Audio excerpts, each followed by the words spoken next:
Hey, to create playlists on the YouTube, first of all, you can actually quickly add videos from your home website. But also if you open, for example, like this video, you can still do this by clicking on this save button. And now from here, you can click to create a new playlist, input the name, and set the privacy settings so you can get it public, unlisted. So with the unlisted, anyone with the link can view your playlist, or only private.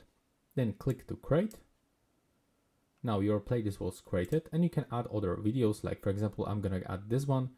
So click on the three dots, select a save to playlist, and select the playlist that you want to get this video. So I'm gonna click this one, and as you can see, it was added to the playlist. And that's how you can do this with every video.